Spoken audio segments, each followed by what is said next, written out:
With the new seasons of animes here, I wanted to go over the best and worst animes of spring 2023. It will also include the best and worst moments of each anime in my opinion. Now let's get right into the first anime. でも火の呼吸じゃないんだね。使うの。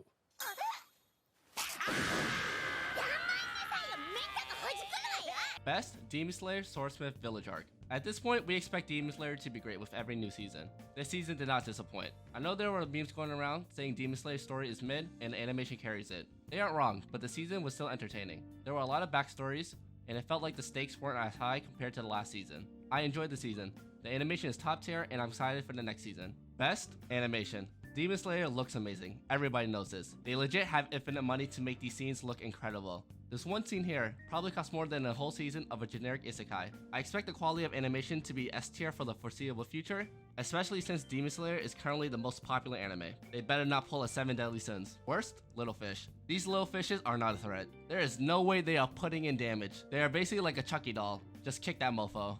お前、そばで顔見るとブスだな。加工しないとこんなもんか。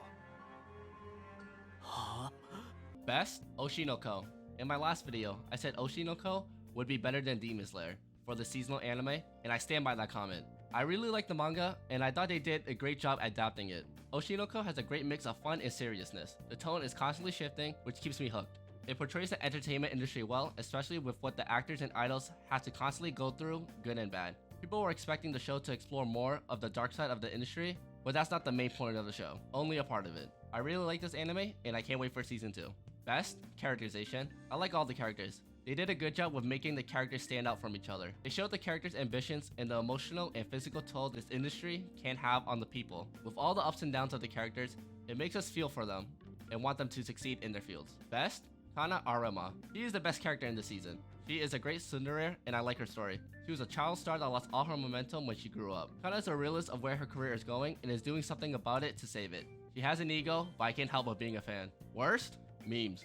The memes of Oshi no Ko were mostly great, but in the last 2 weeks of the show, a lot of incest memes were popping up and it's gross. I kept seeing it on Reddit and they were getting upvotes. Like, what? I get that it is a joke, but it just doesn't sit right with me. But you know there's people out there that really want it to happen. こんなものでいいなら、とくと見よ。民法非暴死。 Best, Hell's Paradise. I was excited for Hell's Paradise because it was being hyped up by the manga readers and it did not disappoint. I really like the plot of the story, searching for this mythical item that might not be real, but their lives depend on it. I thought most of the characters were fine, but they have their flaws. The fighting scenes were well done and entertaining. There was a lot of plot to explore still, and with how they ended season 1, I can't wait for season 2. Best, episode 2. This episode was a real standout. Basically, the government gathered all these criminals who are death row and are sending them to an island to find the elixir of life. I like this episode because it sets the tone of the series. The criminals act like criminals, not hesitating to try to kill each other. It is a great way to introduce the plot of the anime, and it was a taste of what was to come. Best, the island. They are going to the island of Shinseko, and it is weird. This place is basically another world, and it shows through the environment. The insects have weird faces on them. The creatures they fight are a mixture of animal and human. It really makes this place feel like a fever dream. Worst, character development. All the characters have no depth to them. We find out each character got to this point with flashbacks and what their reason or motivation to survive. There's really nothing else. For example, Yabimaru wants to go home to his wife. That's his only motivation. They really don't explore more of his characters, and he is just a guy that loves his wife. I hope we learn more about these characters in the future seasons, and they can stop being so one-dimensional. Worse, sexism. Hell's Paradise takes place in the samurai era, and of course women are basically second class. There are remarks of undermining women, especially towards Sagiri, one of the main characters. It is expected because of the era, but it seems like they are trying to make Sagiri be the exception. It is failing to make her break the gender norms by not making her learn anything from the battles, and she doesn't change. They can do more for Sagiri, especially since she is the main character, but they aren't.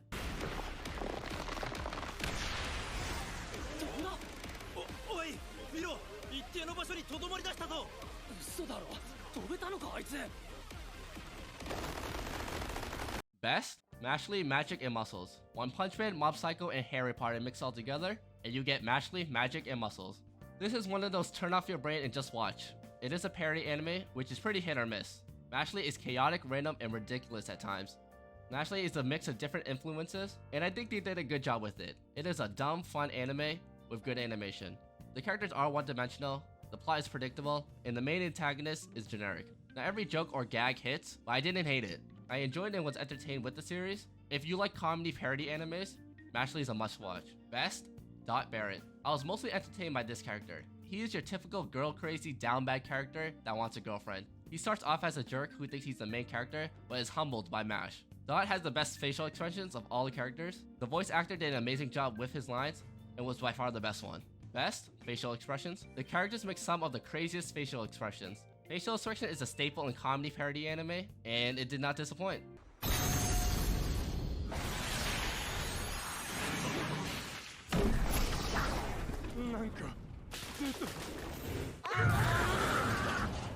Best? Heavenly Delusion. This anime is a roller coaster of emotions, good and bad.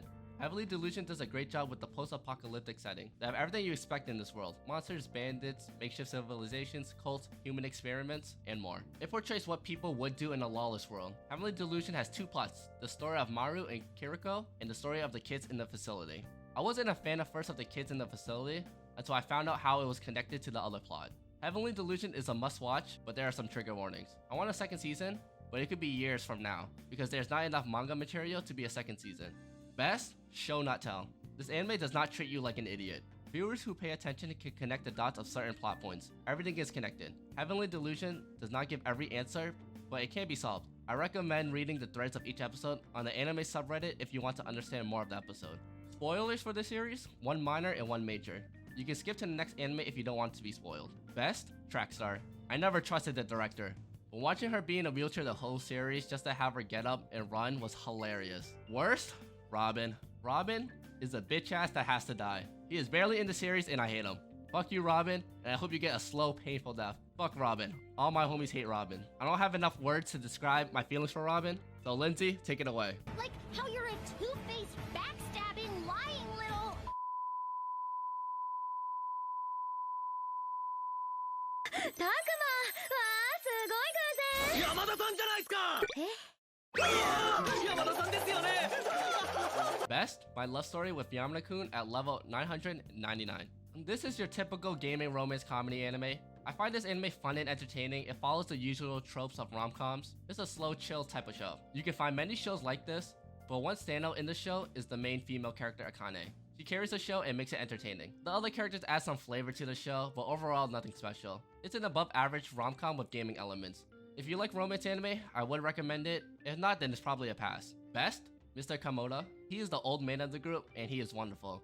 He is just a caring, old gamer who will protect you. Not with his fists, but with the law. He doesn't appear much, but when he does, it's always great. Best? Female gaming characters. The scene where Akane finds out that her guildmaster is actually a male is hilarious. It is an appropriate reaction, since you never really know who's behind the character in real life. Best? IRL meeting scene. The scene where Akane gets baited to meeting the stranger is a highlight. It makes me feel uncomfortable for Akane, especially when he waits outside the bathroom stall like a weirdo. The best moment is when the squad pulls up, and that's what I call a team. この私が50点。私なんて5点だから。悪い、お前ならばわかるだろう。かっこよさです。Ow! 100点だ。そう、かっこよさ。 Best? KonoSuba and Explosion on This Wonderful World. It is more KonoSuba. If you like the series, especially if you are a fan of Mega Man, then you will like this one. I was not a huge fan of Mega Man in the main series, but she grew on me. The spin-off of the main series follows Mega Man and how she became who she is in the present.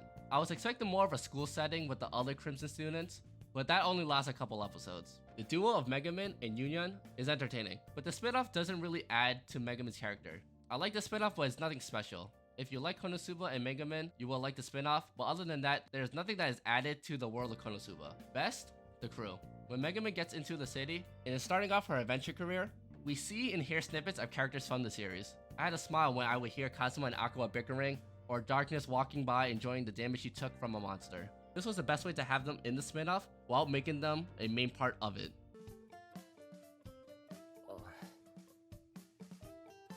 まあいいか。自分の顔なんて一生見たくないし。 Worst? I got a cheat skill in another world and became unraveled in the real world too. I am disappointed in this anime. My expectations were low, and it still disappointed me. It is a typical power fantasy isekai that is lackluster. The main character Yuya is fine for the most part, with his hardest battle being his mental. He is reluctant to enjoy any of the good things that happen to him, but he comes off as stupid sometimes. Every girl is best girl, and every episode is basically a beach episode. The animation is subpar, but was expected. There was no real antagonist, and Yuta really only shows his OP-ness to save his friends and love interest in the real world. It is a lighter tone, which explains why some of the episodes there is no action, just going to the mall for some crepes and modeling. The best word to describe this anime is just plain. Worst? Yuya. He is extremely kind and good-natured. When I call him stupid, I meant in social situation, which is understandable for his character. He was fat, bullied, and a shut-in that no one liked except his grandfather, which put a mental toll on him. When he changes, he has to adjust to getting all this attention. He continues to be surprised with why he's getting attention and why people are starting to like him. He is jacked, good looking, helps and saves people consistently.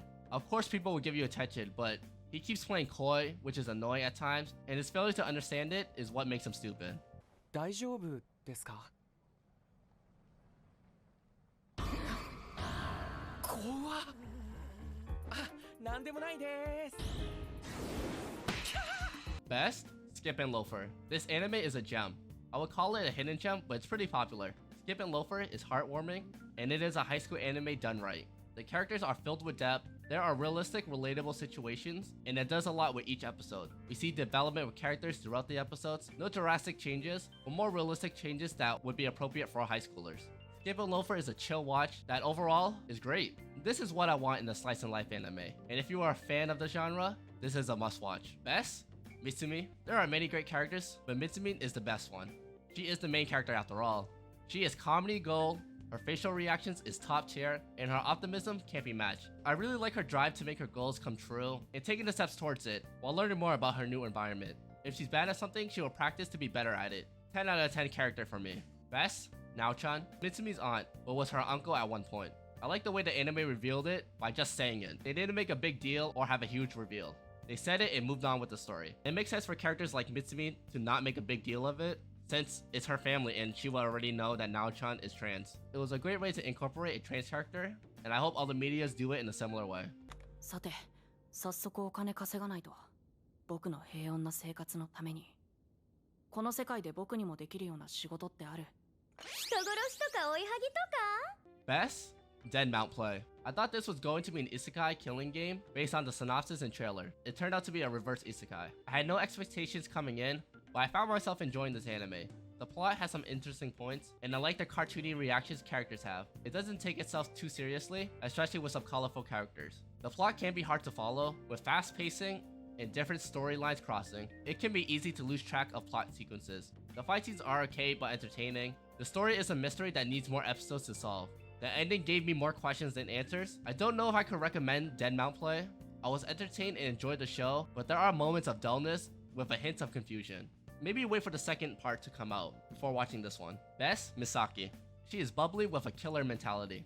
Her colorful personality brings some energy to a slow-paced show with a serious plot. She is funny, smart, and can adapt to situations to complete the task at hand. Great relief character that has a dark side. Best? Corpse God. We are expecting an overpowered main character because it's an isekai. With coming to the real world, it lacks mana, so the Corpse God can't use his abilities to the fullest. He realizes it and uses his power sparingly, only showing some of his true power in tough situations. It gives other characters the chance to show off their abilities. Best? Polka Shark. The Corpse Guard is reincarnated into Polka's body. He can put souls of people in objects and other bodies. He puts Polka's soul into a stuffed shark until he can find something more suitable. Polka Shark reactions are cute and adds some entertainment to a slow show. Worse? Pacing. Dead Mount Play starts off slow and doesn't really pick up. When the pace is picked up, the plots are entangled and it's kinda hard to follow to connect to each other. There are times where the show is boring and uninteresting, so I'm falling asleep material. Worse? Parts. This season is a part 1 with part 2 coming out in fall. This is a trend that is becoming standard in anime. Dead Mount Play fails with part 1 because with the pacing and plot of the anime, the ending leaves you unfulfilled. It feels unfinished and makes you question, is it worth finishing? Breaking season 1 into part 1 and 2 can be done right with building hype for the rest of it, but it can leave a bad taste for viewers. Dead Mount Play left a bad taste for me, and part 2 will be on a short leash for me. ユキとは小さい方が好きだ小さい方が好きだ小さい方が好きだ小さい方が好きだ小さい方が好きだどなたか斧を貸してください Best? KamiKatsu, working for a god in a godless world. KamiKatsu is an interesting show. Half the time I'm wondering, what am I watching? And the other half is enjoying a bad show. The story is weird and it goes off the rails each episode. The characters are great and I like the humor of the show. The CGI is dog shit, but with their limited budget, they had fun with it. This anime is shitposting and I'm all for it. The humor is not made for everyone, which probably played a role of low rating for viewers, also with the bad CGI. That's the joke, and people only took it at face value. KamiKatsu is an odd comedy that is gold, and I love every moment of it. Best characters? I can't choose one best characters because they are all great in their own way. They are a wacky cast of characters that have great chemistry. One of the best bit is Roy. He is a crazy lolly, and every time his intrusive thoughts takes over, he gets fucked up. This should happen to all lolly loving characters. Best and worst? This scene and CGI. The scene, I couldn't compute what I was watching. I've never seen this before and I found it hilarious. They must have put a filter on IRL footage or something. The CGI looks bad, and I can't give it a best, but they made it look worse on purpose, I'm assuming. I give them credit for going off the walls and making the best of what they were given. Best? 8-bit? I love the 8-bit animation. It reminds me of Pokemon. And their transitions they do from 8-bit to regular is well done for this scene. 思い出したかよ、俺のこと。お Worst? Summon to another world for a second time. We have Isekai squared here, and it's bad. It is another generic Isekai that the only selling point is that he has been to the world before. The whole anime is him just traveling to reunite with his colleagues he met in his past life. This anime is boring and just trash. I like the plot of being Isekai again to the same world, but the show does nothing with it. Skippable show even for Isekai fans. Worst? Setsu. The main character is the worst character. He is the cause of the peace treaty that he helped create falling apart. Spoilers, but I doubt anyone cares. The antagonist Toma was also Isekai with Setsu. They made a promise to go back to their world together. When they achieve peace, Setsu Dono walls him. When Toma brings up going back, it causes Toma to get cursed because of his rage and sadness. Setsu defeats Toma, acting high and mighty that he saved him from the curse when he caused it. No apologies, just being a dick. Best? Setsu's protest. The one best moment is at the start of episode 9. It's a flashback of Setsu getting Isekai the first time. We have the king and his people summoning them, giving them the typical hero speech. Setsu protests the summoning, saying, "Why did you summon us? You have no right to decide that. You can't force us on people, etc." Then the intro plays. I have been waiting for an Isekai to do this because it's a reaction that most people will have. It is a good scene that other Isekai should do, but too bad it's wasted on this anime. 俺が森が吹っ飛んだ場所に落ちていた。シルビアに確認したぞ。お前のだとな。Mid? The Aristocrat's Otherworldly Adventure. Here is another generic isekai. It follows the same formula as all the others and can be easily predicted. Kane, the main character, is overpowered right off the bat, and all the characters find out early on.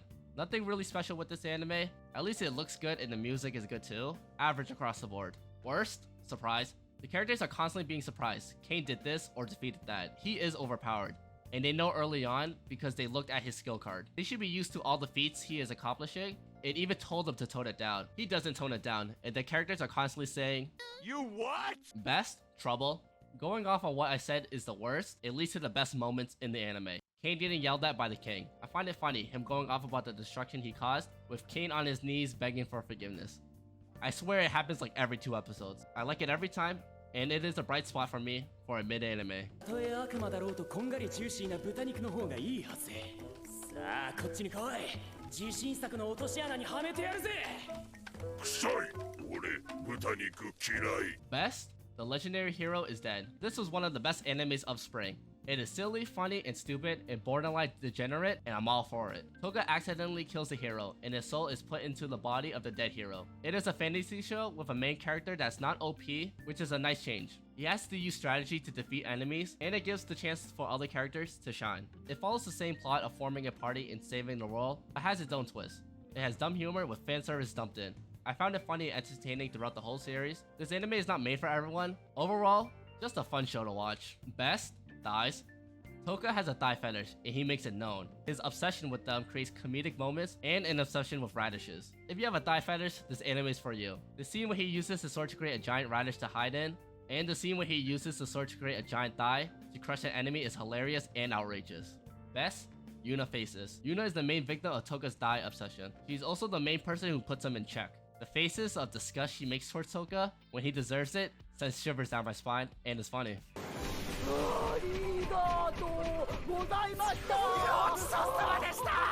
Best? The Cafe Terrace and its goddesses. I was coming into this as a hater. The ecchi harem show that I'm not really into anymore.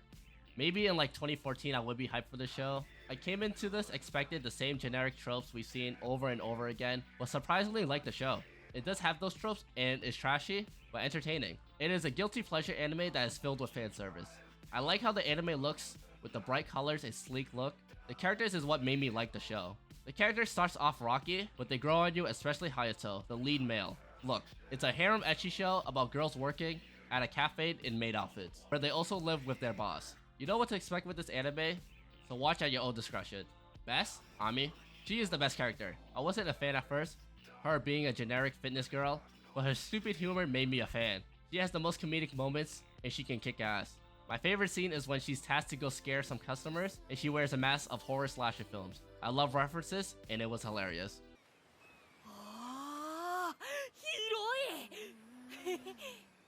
綺麗な海っすね。天気も素晴らしいです。なんでみんないるんだ。 Mid, my one-hit kill sister. An isekai where the family member is actually the overpowered one, and the main character that knows everything about the fantasy genre is weak. If you have seen the MILF isekai, you have seen one-hit kill sister. It is a copy and paste, except it being an older sister instead of a mom. It is generic across the board with some comedic bits. The sister Maya really wants to fuck her brother Asahi. He somehow builds a harem and Maya gets jealous, especially with the demon Kumaria. The fight scenes are surprisingly well done. I was expecting the usual generic isekai fights, but they must have had some extra money for these fights. I had low expectations, but that exceeded the expectations slightly. Honestly, this anime is best to be skipped. Best? Episode 11. This is the best episode, because it's a beach episode. Aside that, they create a meme, which again references is always a W. The sharks with different types was hilarious and ridiculous. Now those are all the animes I watched. I want to talk about the animes I didn't watch or finish. First is Dr. Stone, New World. I never watched season 2, so I wasn't gonna watch the third season. Over the Moon for You. I never finished the first season, so I wasn't gonna watch the second one. The Dangers in My Heart. I enjoyed the first few episodes, but I didn't feel like coming back each week to watch it. It was like a teasing romance anime that I'm kind of bored of watching now, to be honest. It had some great moments, and seeing a couple clips and memes of it tempted me into going back to watching it, but I just didn't really want to watch another romance anime.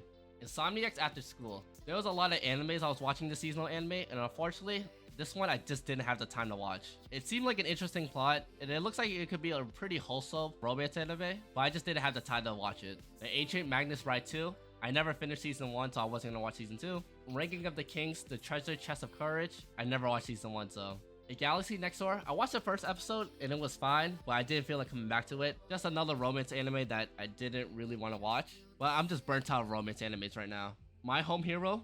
I watched 2 episodes, and I never felt like wanting to watch more of it. It had an interesting plot, but not interesting enough for me to come back to it.